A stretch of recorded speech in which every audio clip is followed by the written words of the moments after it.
ভেনেজুয়েলায় হামলার পর দেশটির প্রেসিডেন্ট নিকোলাস মাদুরো ও তার স্ত্রীকে আটক করা হয়েছে।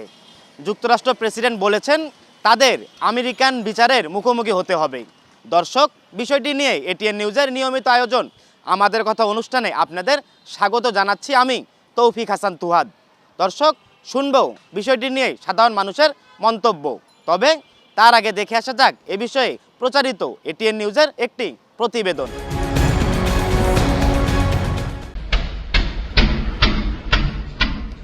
কারাকাস থেকে আটকের পর নিকোলাস মাদুরো ও তার স্ত্রী সিলিয়া ফ্লোরেসকে নিউ ইয়র্কে নেওয়া হয়েছে। হোয়াইট হাউসের প্রকাশিত এক ভিডিওতে দেখা যায় প্রেসিডেন্ট মাদুরোকে অপরাধীর মতো করে মার্কিন মাদক নিয়ন্ত্রণ সদর দপ্তরে নিয়ে যাওয়া হচ্ছে।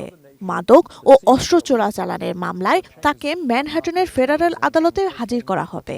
এর আগে তাকে রাখা হবে ব্রুকলিনের কুখ্যাত বন্দি শিবিরে। যুক্তরাষ্ট্রের এই নজিরবিহীন হামলায় অন্তত ৪০ জন নিহত হয়েছেন। মার্কিন প্রেসিডেন্ট ডোনাল্ড ট্রাম্প জানিয়েছেন ক্ষমতা হস্তান্তর না হওয়া পর্যন্ত ভেনেজুয়েলা পরিচালনা করবে যুক্তরাষ্ট্র।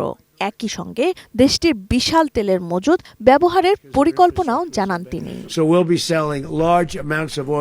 তবে এরই মধ্যে ভেনেজুয়েলার supreme court vice president Delcy রদ্রিগেজকে অন্তর্বর্তী প্রেসিডেন্ট হিসেবে নিয়োগ দিয়েছেন। যদিও রদ্রিগেজ আগে থেকেই মাদুরোকে একমাত্র বৈধ প্রেসিডেন্ট দাবি করে তাকে অপহৃত ঘোষণা করেছেন এবং অবিলম্বে মুক্তি চেয়েছেন। এই ঘটনাকে কেন্দ্র করে সোমবার জাতিসংঘ নিরাপত্তা পরিষদে জরুরি বৈঠক ডাকা হয়েছে। মহাসচিব অ্যান্তোনিও গুতেরেস গভীর উদ্বেগ প্রকাশ করে একে বিপজ্জনক নজির হিসেবে অভিহিত করেছেন। নিউ ইয়র্কের মেয়র জোহরান মামদানিও একে আন্তর্জাতিক আইনের লঙ্ঘন বলে উল্লেখ করেছেন। এছাড়া ভেনেজুয়েলায় হামলাকে তেলের জন্য রক্তপাত বলে মন্তব্য করেছেন মার্কিন প্রতিনিধি জ্যাক অচিনক্লজ। মাদুরোকে আটকের ঘটনায় ভেনেজুয়েলায় দেখা দিয়েছে মিশ্র প্রতিক্রিয়া।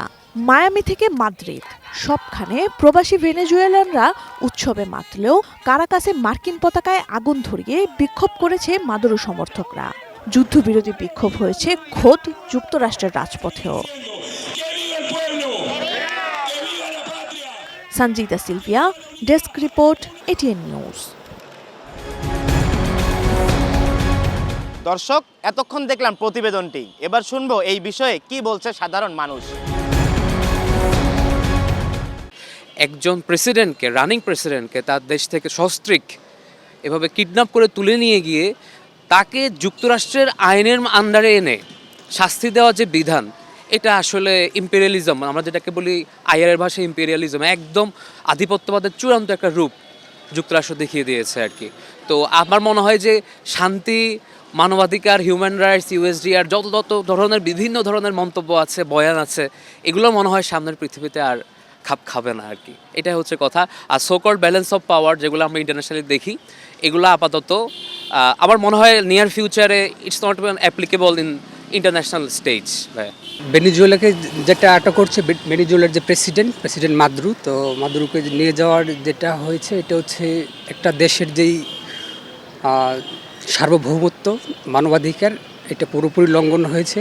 আর এই বিষয়ে বলতে গেলে একটা ফেসিস্টের মতো আচরণ হয়েছে।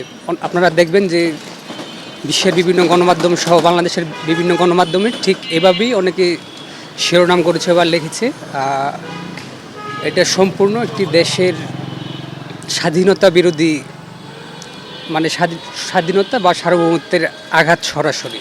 ইলেক্টেড প্রেসিডেন্ট হচ্ছে মাদুরো, তাকে তারা আক্রমণ করে গ্রেফতার করে নিয়ে আসছে এবং এখন তারা নিজেরা ভেনেজুয়েলা চালাবে এবং হচ্ছে ভেনেজুয়েলা তাদের যারা মতাদর্শ ধারণ করে তাদের সেই সরকারকে বসাবে। এটা তো আসলে কিছুই হলো না। তাহলে তো সার্বভৌমত্ব আর গণতন্ত্রের তো এখানে কিছুই থাকলো না।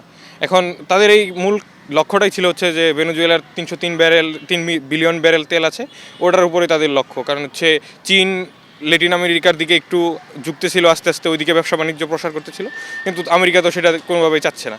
এই কারণেই হচ্ছে তারা এই হঠাৎ করে একটা ইলেক্টেড সরকারকে তারা উৎখাত করে তারা নিজেদের সরকার এখন বসাবে। এটা মানে আমেরিকা নিজেরাই সারা গণতন্ত্র বলে তারাই এটার কোনো কিছু রক্ষা করলো না। এটা ঠিক করে নাই যে ডোনাল্ড ট্রাম্প আসলে এক দেশের প্রেসিডেন্ট হইয়া অন্য দেশের একজন প্রেসিডেন্টকে এইভাবে আটক করাটা একেবারেই ঠিক হয় নাই। আসলে উনিও আমি মনে করি অন্যায় করছে। ওনাকে ছেড়ে দেওয়ার জন্য জোর অনুরোধ করছি এবং ভেনেজুয়েলার জনগণ যাতে স্বাধীনভাবে বসবাস করতে পারে, শান্তিপূর্ণভাবে বসবাস করতে পারে। যুক্তরাষ্ট্রের বিষয়টা হচ্ছে ওরা গণতন্ত্রকে ওদের মতো কাজে লাগায়। গণতন্ত্র যে সারা বিশ্বে একরকম হতে হবে সেটা তারা মানে না। তারা পাকিস্তানে এক ধরনের সামরিক গণতন্ত্র চালাচ্ছে এবং যুক্তরাষ্ট্রে তারা যে অজুহাতটা বহন করছে, অজুহাতটা বলতেছে যে বিষয়টা হচ্ছে মাদক চোরাচালান। কিন্তু আসলেই যদি মাদক চোরাচালান হয় তাহলে মাদক চোরাচালানের ঘটনার জেরে আটকের পর দিনেই কেন ট্রাম্প ঘোষণা দিবে যে বিষয়টা ওইখানে হচ্ছে তারা তেলের কোম্পানিগুলোকে পাঠাবে। সো এটা কিন্তু প্রত্যক্ষভাবেই বোঝা যায় আসলে এটার ভিতরে আরও অনেক রহস্য আছে। সো সেক্ষেত্রে আমি মনে করি না যে ট্রাম্পের যে অজুহাতটা আছে সেটা যুক্তিসঙ্গত। ভেনেজুয়েলায় হামলা করে দেশটির প্রেসিডেন্টকে আটক করেছে যুক্তরাষ্ট্র। তো আইটিন নিউজের নিয়মিত আয়োজন আমাদের কথা অনুষ্ঠানে স্বাগত জানাচ্ছি। আমি চট্টগ্রাম থেকে মনির ইসলাম পারভেজ। সাধারণ মানুষ কি বলছে আমরা এখন সেটি শুনে নেব। ওদের নিরাপত্তাটা ভেঙে এই যে ধরনের কাজটা আসলে একটা জঙ্গিবাদ ডাকাতির মতো একটা কাজ, এই জিনিসটা আসলে ঠিক না। এটা হচ্ছে প্রত্যেকটা দেশে একটা নিরাপত্তা থাকা দরকার এবং প্রত্যেকটা দেশ আরেকটা দেশের উপর যে এভাবে হামলা করবে, হস্তক্ষেপ করবে, এটা আসলে মেনে নেওয়া যায় না। এটার একটা জোরালো প্রতিবাদ দরকার সবার পক্ষ থেকে এবং প্রত্যেকটা দেশের পক্ষ থেকে ওদের পাশে দাঁড়ানো। কাজটা হচ্ছে অগণতান্ত্রিক এবং তাদের স্বৈরাচারমূলক যে একটা টেন্ডেন্সি, যে তাদের হ্যাজিমনিটা পৃথিবীর সব জায়গায় খাটাতে চাচ্ছে, এটা একটা নগ্ন বহিঃপ্রকাশ। তার এটা মোটেই উচিত হয়নি এবং বিশ্ব যে গণতন্ত্র মানুষের এর বিরুদ্ধে সোচ্চার হওয়া দরকার। ভেনেজুয়েলা একটা স্বাধীন দেশ, একটা স্বাধীন দেশের উপর বিদেশি আরেকটা দেশ এভাবে আগ্রাসন চালাবে দিনে দুপুরে, এখানে জাতিসংঘের যে ব্যর্থতা এটা আমরা আবার দেখতে পাচ্ছি। একই সাথে এই যে স্বাধীন ভেনেজুয়েলার যে সার্বভৌমত্ব, এটার উপর হচ্ছে বৈদেশিক একটা আঘাত আসছে। এটা আমার দৃষ্টিতে খুবই নিন্দনীয় একটা কাজ করছে মার্কিন প্রশাসন। কোনো কিছু বলার থাকে ও জাতিসংঘের মাধ্যমে বলতে পারে, একেবারে ওকে সহ এবং ওর মিজেসকে সহ নিয়ে যাওয়া, এটা অত্যন্ত দুঃখজনক এবং আমি এর ব্যক্তিগতভাবে এর প্রতিবাদ জানাচ্ছি। ট্রাম্প ইতিহাস ভুলে গেছে, এখন হয়তো আবার পৃথিবী জেগে উঠবে ওর বিরুদ্ধে। প্রিয় দর্শক, আমি কামরুজ্জামান সাভার থেকে আপনাদেরকে স্বাগত জানাচ্ছি এটিএন নিউজের নিয়মিত আয়োজন আমাদের কথা। আজকে আমরা জানবো ভেনেজুয়েলায় হামলা করে দেশটির প্রেসিডেন্টকে আটক করেছে যুক্তরাষ্ট্র। এই নিয়ে চলুন দেখে আসি বাংলাদেশের মানুষের ভাবনা কি। খুবই নেক্কারজনক ঘটনা, আমরা এর ধিক্কার জানাই।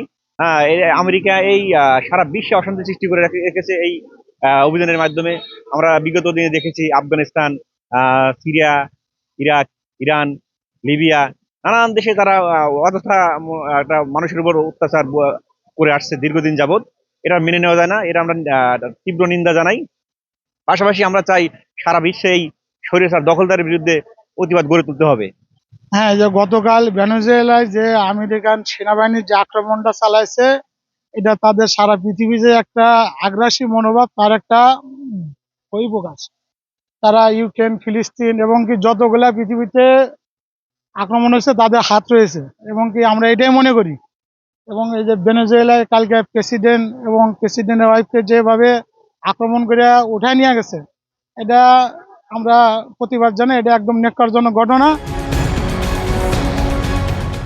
দর্শক, এটিএন নিউজের নিয়মিত আয়োজন আমাদের কথা অনুষ্ঠানের এই ছিল আজকের পর্ব। আজকের মতো বিদায় চেয়ে নিচ্ছি আমি তৌফিক হাসান তুহাদ। দেখা হবে নতুন কোনো পর্বে নতুন কোনো বিষয় নিয়ে। ততক্ষণ পর্যন্ত সুস্থ থাকুন, নিরাপদে থাকুন, চোখ রাখুন এটিএন নিউজের পর্দায়।